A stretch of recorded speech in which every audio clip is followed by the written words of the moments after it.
she's been through a lot and she's terrified of everything in the world. But despite that, she is just the most beautiful, gentle creature.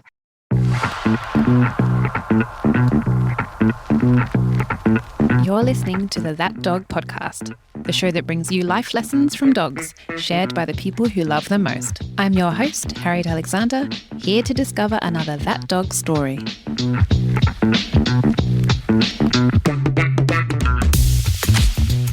I've got a great guest for you today. Sam is a canine behaviour consultant and trainer in London who has a strong focus on building wonderful and trusting relationships with our dogs. She has 2 gorgeous rescue dogs, and we'll be hearing a bit more about one of them today. Sam also has a brilliant YouTube channel, which I recommend to people all the time, featuring different enrichment activities you can do with your dogs. And she's also just become a trustee of Project Galgo, and we'll speak a bit about that during the podcast. Welcome, Sam, and it's so great to have you here. Hello, thank you for having me. Any excuse to talk about my dogs. Right? Yeah. Exactly. Yeah. It's always enjoyable. Before we do that, I know firsthand being a dog trainer in London can be really interesting and also can come with some challenges. How have things been in the past year or so for you, and what's been the focus of your work during these weird times? Yeah, they've been good. I've been grateful that the work that I do has been busy, and I've had work. A lot of puppies. I live in Fulham, London, southwest London. Massive puppy booms, but at the moment, a lot of adolescent dogs all over the place. I guess challenges. I mean, the local parks are very, very full of a lot of off-lead young dogs. Because of that, I often avoid these parks with my dogs. A lot of rescues as well. A lot of rescues from abroad, and I've been working with quite a few people with rescue dogs from different places in the world, which is great, but it is challenging because it's a fairly busy area and some of these dogs arrive unequipped to be able to deal with that. With some dogs, there's lots of expectations, whether it's a puppy or a rescue, being able to settle and have all of the skills very, very quickly. And when you're in London, it's a very busy, stressful place. I find it busy and stressful, so I can only imagine what it's like for a young puppy or a rescue dog. So a lot of the advice I've been giving is to try and decompress and help our dogs relax and help them gain all the useful life skills to be able to deal with living in the hectic, busy sort of pandemic world that we're in. Yeah, for sure. I mean, have you had a similar thing here with a lot more puppies, I think, than usual? I know a big concern that's been raised is how those puppies will develop. Will being in a lockdown environment make things different for them? Are you finding that in your experience? I found that during lockdowns, I was just doing online consults, and then it would always be post-lockdown when I would start to visit people's gardens that I would get puppies that were either super excited to see me to the point of just as soon as the moment they saw me, just toilet accidents everywhere. Or on the other hand, having puppies that would just hide for the whole session, which I'd never had before. And people would say, oh, you're the first person we've had in our home. And I really feel for people who have, done all the research and really tried their best to find the right time to get this puppy. And then another lockdown hits, and they've really struggled with the socializing aspect, which then, means you're going into adolescence with these quite, fearful dogs in some aspects, whether it's to other dogs or people or to children, because maybe they live in a house with teenagers but have never come across children before. And then it's the summer holidays.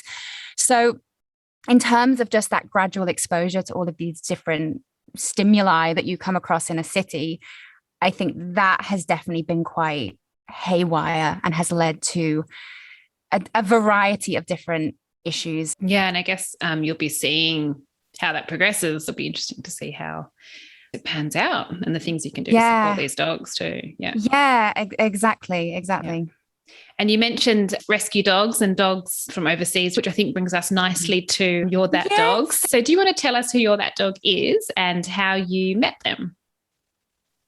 Yes. So much to the disgust of my other current dog, Ivy, who is a rescue greyhound and I love dearly, but she would be absolutely disgusted to hear that I wasn't talking about her today, although I'm sure she'll come up in conversation. Today, I'm going to focus on my other current dog, who is called Reyna.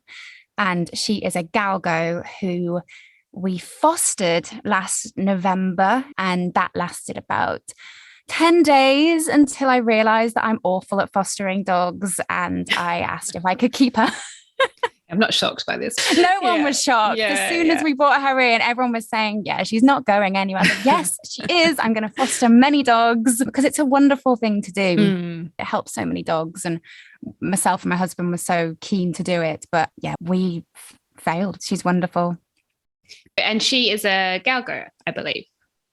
Yes, she is. Until we realized we were getting Reyna, I hadn't actually heard much about Galgos. If you don't know what they look like, I would advise people to do a little Google search because they're incredibly cute and wonderful looking dogs. They're very similar to greyhounds, but there are a few differences. So they're built more for endurance. So their build is slightly different. They're mainly a little bit smaller, although Reyna's a very big Galgo, so she's actually the size of our greyhound. They've got floppier ears and also bigger feet. You can tell the difference. My greyhound is exhausted after a 30 minute walk, and Reyna, our Galgo, could just keep going and go. She could walk for hours. She just has these enormous big feet. And I'm sure if she had the choice, she would just roam around for many hours. I think you're right, they should definitely look them up because they look like greyhounds, but not, right? This, if you're not. Yeah, they look like if you mix a greyhound with a gremlin, they sort of they look a bit like that. Yeah. I know you've become an ambassador for Project Galgo. So would you be able to explain a bit more about the Galgo, the situation they're in and what your role in the charity is? Yeah, of course. So to my shame, I didn't know a huge amount about the situation over in parts of Spain with the Galgos. And I should also say Podencos as well, because they face a very similar situation in parts of Spain. They are classed in Spain as a working dog. So because of that, they don't have protection under Spanish law. Many Galgos, because of this, end up being victims of quite cruel and inhuman practices that are surrounded in tradition, like so many of these practices are. It's estimated that around 50,000 Galgos are killed a year, which is a huge number. And many, many others are abandoned or abused or just living in pretty squalid conditions. It sounds very dramatic. And when I was doing a bit of research into them, when I knew we were getting Reyna, I was thinking, well, I'd never heard of this. This can't be. I would advise anyone who is interested in learning about the plight of the Galgos to watch. There is a wonderful documentary. I don't know if you've seen it, Harriet, called Yo Galgo by Yara Lopez. It's a difficult watch. I don't enjoy watching things that make me sad. So it was quite a harrowing watch, but it was also a really great watch. It's a wonderful documentary, multi-award winning, and it really does go into great detail about what these Galgos are facing. It's a really sad situation. They're hugely overbred and their population is just going up and up and up. There are some wonderful charities that are doing their very best to help as many of these dogs as possible. But until there's big changes made within government and the protection given to these dogs, it's just like fighting this tide of these poor dogs that are just in these awful conditions. But saying that, I was super thrilled to be asked by Helena Jackson. So she's spearheaded Project Galgo, and they're collaborating with a charity in Malaga called Galgos en Familia, who do wonderful work rescuing Galgos from the streets in Spain and helping to rehabilitate them and giving them homes throughout Spain, but also across Europe as well. And Project Galgo aims to bring over as many Galgos. I should also say we are bringing over Podencos as well. And to be honest, any dog that they have that we feel that we can help, we are welcoming with open arms. We're building a network of foster carers that can help rehabilitate these dogs. And from then on, finding forever homes. Myself and I believe you know Penny Clayton, who's also a trustee and working with Project Galgo. We're offering behavioral support. And all our Galgos also come with trackers and harnesses and a whole rescue package. So we're really excited. We've already brought over quite a few dogs. We found homes for some, others are in foster. Reyna. As soon as Reyna came over, I just fell in love with the breed, and I was so happy to be asked to be a part of it. And I would say if anyone is living in the UK and is interested in fostering or adopting, please look into Project Galgo, because that's what we're working on at the moment. The more fosterers that we have and the more donations that we have, then ultimately the more dogs that we can help. I love the idea that people get that early support as well. When you get any new dog in your home, and especially a rescue who's maybe been through some pretty traumatic things, the early days can be very challenging. So it's great that there is that behavior support, and even just getting some of the gear so you're ready to go. I think that can make a big difference. It's really important to us, because I know in my work, and every dog isn't going to be for every person or every family, but there's always going to be returns that happen for a number of reasons. But I certainly come across a lot of situations where a dog travels all that way over, is homed with someone, and then within a couple of days is returned, ends up back in a kennel somewhere. And these dogs have been through enough. They deserve every chance to try and find the right home and be rehabilitated in the right way, and really just take all of those expectations away from them about, how they should be in those initial few weeks, and just let them recover. A lot of these dogs have been through physical trauma and emotional abuse, and really just trying to create an environment where they can, decompress and then flourish into amazing dogs, which tends to be what happens. That's really what the aim of Project Galgo is. Just from my time with Reyna, she is the most gentle soul, incredibly cute, but she's clearly been through a lot. When we took her to the vet for the first time, he said, "Oh, she looks like she's been in a blender. What has happened to her? She's had an ear cut off, and she's got, she must have about 15 to 20 scars all over her. She clearly had puppies. She's been through a lot, and she's terrified of everything in the world. But despite that, she is just the most beautiful, gentle creature. And that seems to be the way with a lot of them. They're just these wonderful animals, even though they've been through a lot. They have this resilience about them, and they do seem to really flourish in the right environment. You were talking a bit about those early days and how important that is. As a real life example, what were the early days and months even like with Reyna? You have all of this love to give, and I was so desperate to make this dog feel safe and loved. And she was absolutely terrified of me, of my husband. I was very glad that I had securely attached her in the car, because the moment the door opened, she was just throwing herself at the air, trying to escape. Incredibly shut down. She would hide under the table. She would follow us. It was almost like she needed to know where we were, but the moment we looked at her or walked towards her, she would just shut down and skulk backwards. We'd see these little moments of boldness, but then she'd almost scare herself and retreat back into herself. Where we were quite lucky is that she was instantly attached to our greyhound.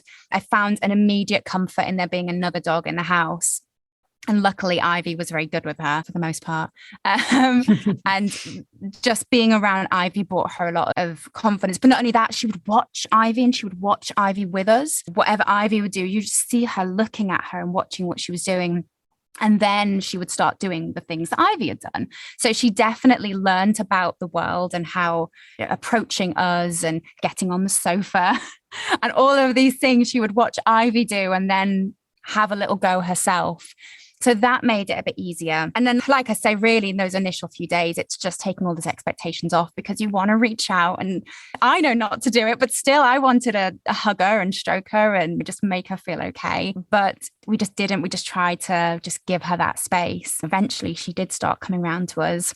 And I think it was about a month in. Normally, I would come in the front door and take a step in, and I'd see her vanish down the corridor, and she'd hide in the kitchen.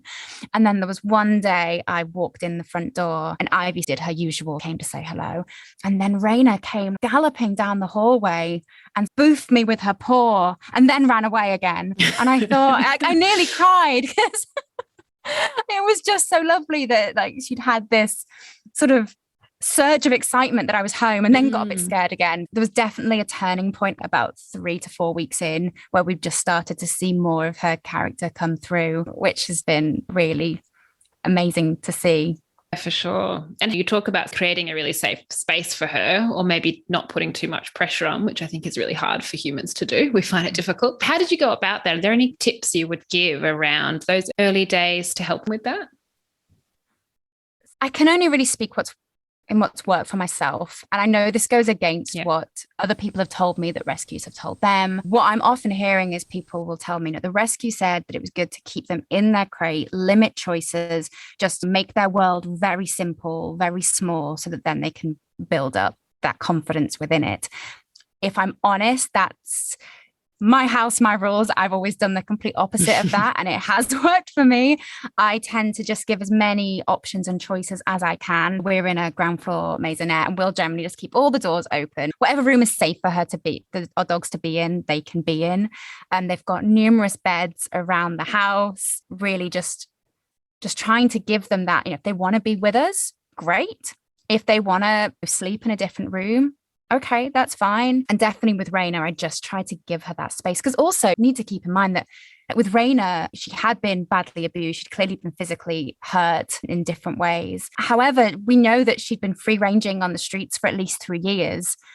And although in my mind, I'm thinking, right, I've saved her, I've given her a safe home. We also need to keep in mind that if you're a dog that's used to covering a couple of miles a day and ranging around and scavenging your own food, suddenly being in a small ground floor maisonette in a city can, I imagine, feel a bit like being put in a prison. And I was well aware that although, I was very convinced that I was giving her this wonderful new home to help rehabilitate her, there were definitely challenges for her. So I was really keen to give her those options, give her that space. I really tried to be non-scary and non-threatening. I would shuffle around sideways and not look at her too directly. Yeah. If you drop something, she would just scarper and hide. My husband is a tall 6'2" man, and he was just really trying to be non-threatening and move quite slowly and not slam anything. It does take a lot of time, and I'm learning about the part of the brain, the amygdala. It's the fight flight reflex.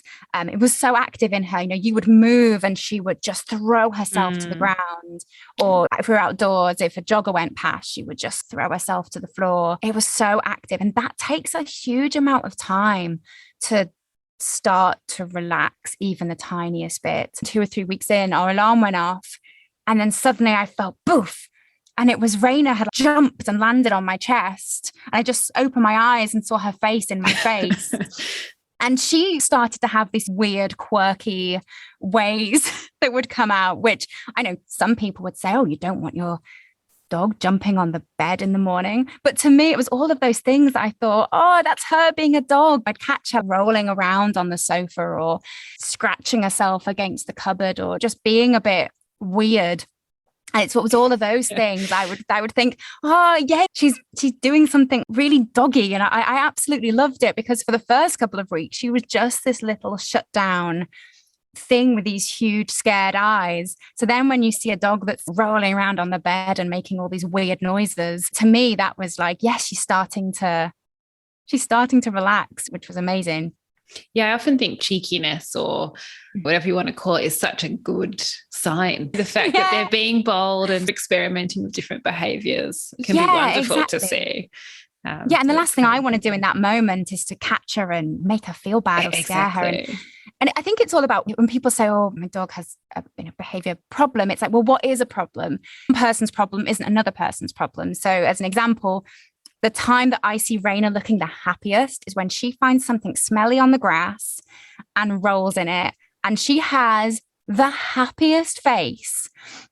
And she just looks so pleased with herself that she's found something smelly and is just rolling around on her back. And I know for some people that for them would be a problem, that then they have a slightly smelly dog they have to go home and clean. But if I'm honest, again, my home, my rules, I don't really mind. I'll come home and I'll clean her up. But what's important for me is that, again, maybe it's because I've seen her so shut down and so scared. But those moments, I'm like, yay. Was it difficult seeing how Reyna was reacting and seeing how shut down she was? I imagine that even just thinking about the experiences she must have had would be emotionally quite hard at times. Yeah, it was. And we know a little bit about her past, and that she was on the radar of this charity, and that they knew she was getting sort of physically hurt, and they kept seeing her with different injuries and scars. I think once I started bonding with her, it did make me really upset. And what can you do other than just make them feel loved and safe as much as you can, so that that isn't quite as present in them months in. And even now, she's still very timid of strangers or anything that moves quickly past her, gives her a shock. So it runs very deep. But of course, I've said many a times, like, if I ever saw whoever hurt her. Of course, yeah. The things I do. You feel such rage. You get your mum bond where you just want to protect them fiercely. But the main thing is that she feels safe and she's got a safe home for herself. We know that she also had puppies, and that when she got caught, the puppies were on the outside of the trap and ran away. And they were luckily found by another charity. But I imagine her getting caught must have been quite traumatic for her. And that makes me sad. We got sent photos of the puppies. The whole situation isn't nice. But again, all that you can do is give them the safe home now and help them whatever way you can. Yeah, which she certainly has, which is so wonderful. I'd love to know more about the moments where you started to see that she was feeling more confident, or any things that she's done over these 9 months that you thought, I didn't think she'd get there, for example. Yeah, so I think there's a few things. The first thing was the running up to the door to meet us. And now that's every single time we come in the front door. We can leave them alone. Both her and Ivy will just go back to bed. They're very lazy dogs. But she's so happy to see us and will just gallop up to the door and spoof at us with her paws. She's so joyous when she hasn't seen us for an hour and then we appear again. Even if we go out for 5 minutes, we come back and she's like, yay, which is so far from where she was. So that's really lovely. This might surprise people, being a dog trainer, but I still don't let her off lead unless it's an enclosed area. And we're lucky we have a few enclosed areas near to where we are, and we have a car. So we do take her to enclosed areas to have a bit of a run. But we were warned that she was a definite flight risk. It had taken the charity 3 years to catch her and to be able to bring her into safety. So we bought a tracker in case we ever drop the lead. And we just know with all of her fears that if she does get a spook, could be a flight risk. And we also live near a couple of main roads. So it was just for safety. But when we do let her off from these enclosures, she obviously had no inclination to come to us. I would just let her have a run, and then I would just go and collect her, because for her, just having some freedom and being able to sniff and trot around was the most rewarding thing. She had no inclination to come over to us and say, okay, should we go home again? It took probably 4 or 5 months, but then there was a moment where she would just start checking in with us. And she would have a bit of a run, a bit of a sniff, and then she would run over to us and check in. And we'd give her a bit of fuss. And then she'd run, we'd say, go and play. And she'd run off again with Ivy. But she just started anchoring to us. Or if there was another dog in the enclosure that she was a little bit scared of, initially she would have just run and hid. But she started coming to us and going behind our legs for safety. That's a big shift, isn't it, for a dog? It was a big shift, Reyna. I think, because I think what I totally understood was, in terms of keeping herself safe, she depended on herself. She was a definite flighter. Anything scary happened, she would want to run away. For me, a big shift was when she started gravitating towards being scared and coming over to us. So if a stranger's in our home, she would just come to us. If there's a little Yorkshire Terrier that's just come into the enclosure that she finds a bit scary, she would come and hide behind my husband's legs. So obviously, I'd rather she just wasn't scared of these things. But at the same time, the fact that she was gravitating towards us to help herself feel better, I found to be, a big shift. Also, with Ivy, a weird thing about Ivy is, although she's a greyhound, she doesn't really like other dogs running. She'll just front of them. It's only but so she can run. If another dog runs, she will cut them off and then bark once in their face as if to say, what are you doing? I'm the one that runs. And this happened to poor Reyna. Whenever she'd try and run, Ivy would just stop her from running. And it took about a month, but then they did start running together. And now they will have runs together. And that was really lovely. And actually really lovely for Ivy, because although I've had Ivy in my life now for 2.5 years, she's never really been with a dog long enough to get that comfortable where she can just run around with them. They don't really play together, but they will just have a couple of laps and have a bit of a run together. And that was a really lovely shift. And also just the fact that Reyna could run. I felt awful that we'd take her to these enclosures and she'd try and run and be told off for doing so. So the fact that she could have a run, I know, the fact you've met her, she's lovely, but she's got a sassy nature. Let's talk about Ivy, because obviously we don't want to leave her out of the story, because she's a key part of it. And you brought Reyna into a multi-dog household, essentially. Mm-hmm. I'd love to get your thoughts on how that process went, and any ideas for people who are maybe about to do that, for example, just some considerations or learnings that you had. And I should say that I broke a lot of my own rules because I felt like I didn't have a huge amount of choice. I tell people, try and introduce on neutral ground. We bought Reyna in November, not long after fireworks night. And Ivy was refusing to leave the house once it got dark because she was very scared of the fireworks. So we had no choice but for them to meet in our home. So that was just something I had to manage, because that there just didn't seem to be another option. I always tell people, don't worry about taking your new rescue dog for a walk for those initial few days. However, the issue that we had was that Ivy wanted her walk desperately, and Reyna didn't want to leave Ivy's side. So we did take Reyna out earlier than I would like, but we just made sure that we went really early. We got it ridiculously early just to make sure that it was a bit quieter. It was something I was a bit nervous about. The last thing I wanted to do is to bring over this rescue, it to go horribly with Ivy, because I knew that she was good with my parents' dogs and a few other dogs that she felt safe with. But there are dogs that she doesn't like. She doesn't like dogs that jump on her or are young or bouncy. She'll tolerate some of them, but she doesn't really like them. The last thing I wanted to do was to have a situation where I was managing two dogs that did not get along. I did try to matchmake as much as possible. Obviously, whatever dog we would have ended up with, I would have tried to make work. But I did know the certain personality traits that Ivy was more comfortable with. Ivy likes any dog that is non-threatening. So if it's an old dog or an unwell dog or very scared, they'll gravitate towards Ivy, I think, because she's quite solid and strong and quite calm. And then we were just quite lucky. We brought Reyna into the house, and Ivy came out, and I think Ivy was just so aware that Reyna was so shut down and so terrified that she gave her a little sniff, and then that was it. She was very chilled with her, and Reyna just stuck by her side. There was a couple of challenges. It wasn't all extremely easy. The biggest issue I would say that we faced was the closeness that Reyna wanted to Ivy. Ivy tolerated it to a point, but Reyna wanted to be in bed with her. She wanted to snuggle on top of her. She just wanted, I think, for safety, to be curled up with her. And Ivy just didn't want that. She's got her own bed. Yeah. She just wants a bit of her own space. Yeah. Likes her personal Fair space. Enough, I understand. Yeah. Which is, it's perfectly fine. I totally understood that. I went on the Spanish charity's website, and I would see all the Galgos curled together in a ball and sleeping. And I thought, that's clearly what she's used to and what she's really wanting. But you have to have your current dog's back as well. You have to be keeping an eye out for those early signs of your other dog being a bit unhappy and managing that so that isn't an escalating problem. It meant that I didn't get a lot of sleep the first couple of weeks.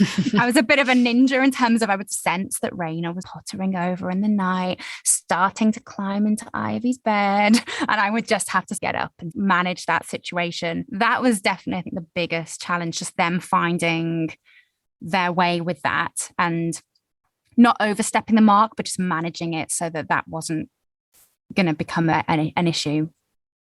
I think that's really important. And I think that's a great point about being really aware of your current dog and how they are feeling, because I think it's easy to get swept up in the new dog or the new puppy or whatever it might be, and maybe miss some of the signs that they need a bit of extra support. And we just tried to do really nice things with Ivy in the presence of Reyna. Yeah. When we were starting to go out, we'd go to really nice places together. I would always give something yummy to Ivy, something yummy to Reyna, and then another additional yummy thing to Ivy so she wasn't feeling left out. So really, I was trying to help her learn, this is great. Reyna's here. We get to do all these lovely things together.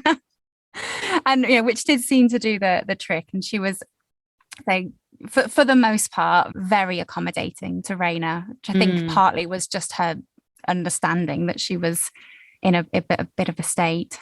Well, it sounds like for Reyna, Ivy was a lifeline there and gave her huge comfort that maybe you wouldn't in the same way. If I'm honest, I can't even really imagine what it would have been like without Ivy. I'm sure we would have gotten there, but she seemed to just get so much strength from Ivy being there. And just really kept her eyes on Ivy, and even outdoors she would just stick by her side. And actually what's interesting now is that they still occasionally will sleep near each other, and I think Reyna looks very happy if she's managed to grab a snooze spot and she's got her paw resting on Ivy. I'm like, oh yeah, she's happy.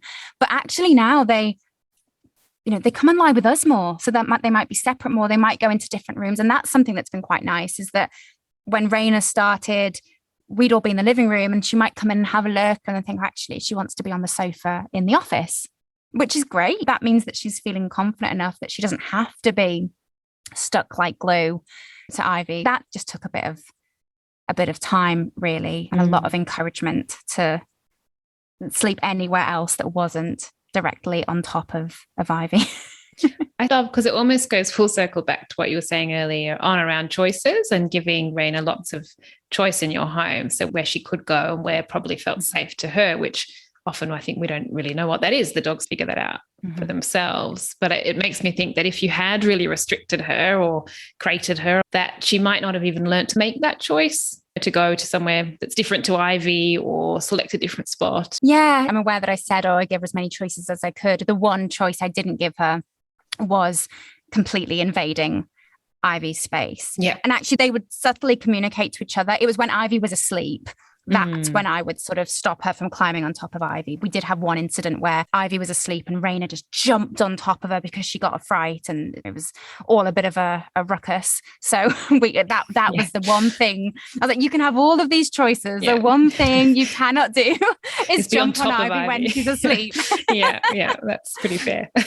Yeah, and again, I can only speak from my personal experiences, but I certainly feel that by giving choice and taking away those restrictions, I know if I'm going to go out for the hour, they'll probably hop around different rooms in the house. That makes for them being just more relaxed, and they don't like restrictions. Yeah, for sure. So you had, lots of experience before you got Reyna, because this is what you do professionally. But do you think since having her that your work has changed anywhere? Has she influenced your work? I would say that it made me reassess the time scale. It's magical 3 months that we hear about, that by 3 months they'll be totally themselves. I always knew, but that's not a lot of time. But it wasn't until getting Reyna, and like I say, we're 9 months in and there's still so much further that I think that she can go. I really felt that, there's no rush. Why are we rushing? Why are we trying to hit targets at certain times? Why are we focusing so much on the things they can't do? I'll get hugely excited about a tiny thing that she did, which she didn't do a couple of weeks ago. I've never been a dog trainer that's been into teaching the trixier side. I've always wanted to focus on what is useful. So living in a city, what is the things that we need to have just happy dogs, a good, strong relationship between dogs and people, and also just life skills that are going to help prevent our dogs getting into trouble or getting hurt. But particularly with Reyna, I think some people would be horrified at just the lack of training that I did with her. So I did very limited things that were beneficial for her safety, like waiting at the side of the road, working on recall. But aside from that, it was very much, let's just let her be and try and help her hectic little brain start to relax a bit. And what can I do to help with that? What can I do just to give her a little bit of joy within her day? We're 9 months in, and it just cemented in just take that pressure off. I might come across people that say, you've had her a while now. Is she not doing this? Is she not does she sit? Does she why isn't she off lead? And it's really just going, But the main thing is that she's safe and she's happy, and she comes home and she sleeps well and she loves her food and all of those things, really. And I think if you are highly stressed, as any dog would be, coming into this new home and this new scenario with the things that they've gone through, I just think sometimes asking them then to learn a whole bunch of new things that are often quite arbitrary and pretty unnecessary is potentially adding a lot of stress. The only thing I really wanted to focus on with her was trying to slightly shift her emotional response to how she felt about certain things. She very much does not like joggers, bikes, motorbikes, anything that moves quickly. The only thing I focused on was taking her to quiet areas where she would see a jogger in the distance or a bike, and just try and gently expose her to these things in a way that wasn't rush hour on the main road.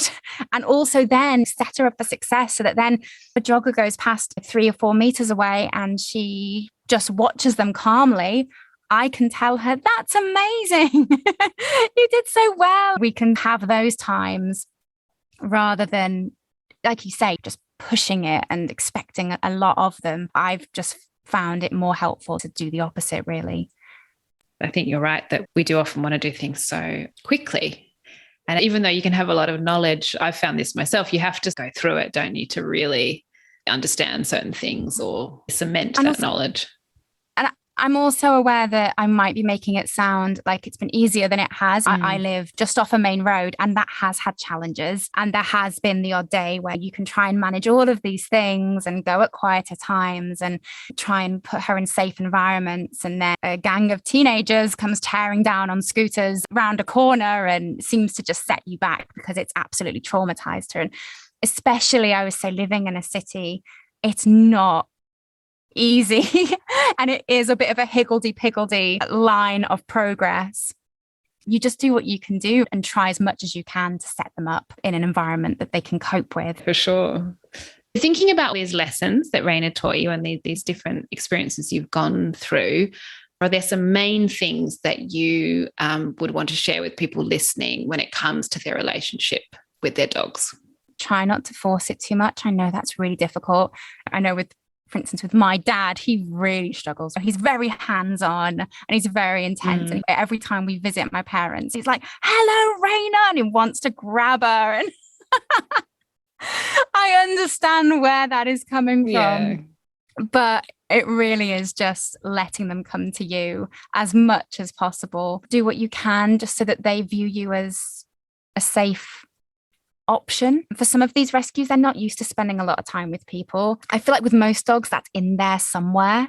The ability to bond with humans is how dogs have been bred for centuries. It is in there somewhere, but it's not a natural thing for some dogs. So that can take time. Once they see you as a safe thing that provides them with good things and there isn't that pressure, that bond will come. And that's what's important. If you do have a fearful dog or a reactive dog, if they view you as safe, that is the best thing. What I find with both of my dogs, Ivy is confident in some ways, but also has her fears as well.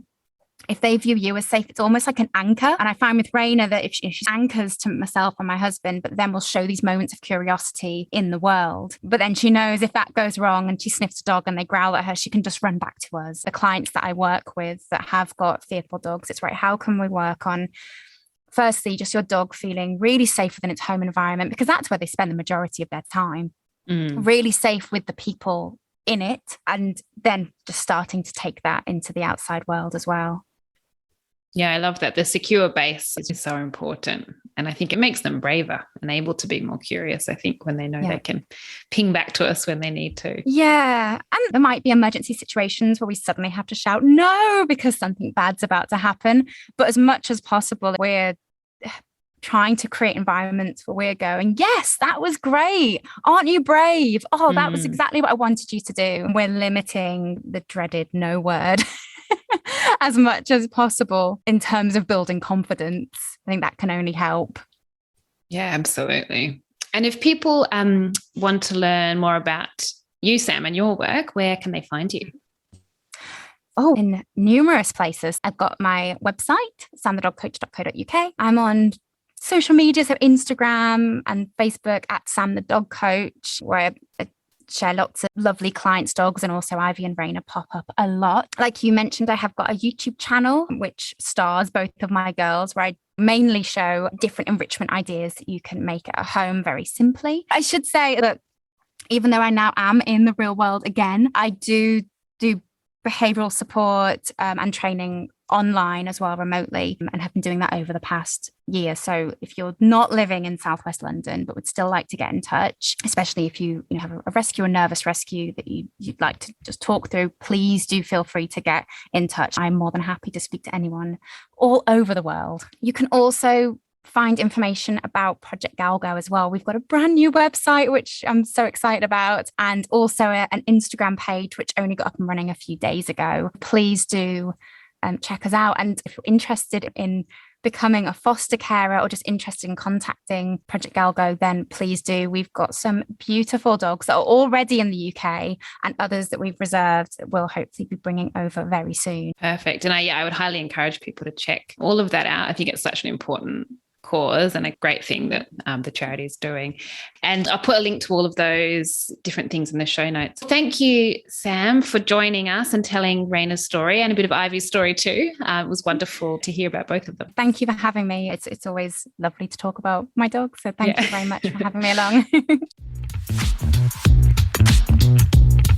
Thanks for listening to the That Dog podcast, hosted and produced by me, Harriet Alexander of All Dogs Are Good. You can find out more about my work by visiting alldogsaregood.com. Make sure to subscribe to the podcast on Spotify, Apple Podcasts, or your favourite platform. And if you enjoyed the show and want to hear more, leave a review. It really does help the podcast. And now it's time to go and learn from your dog.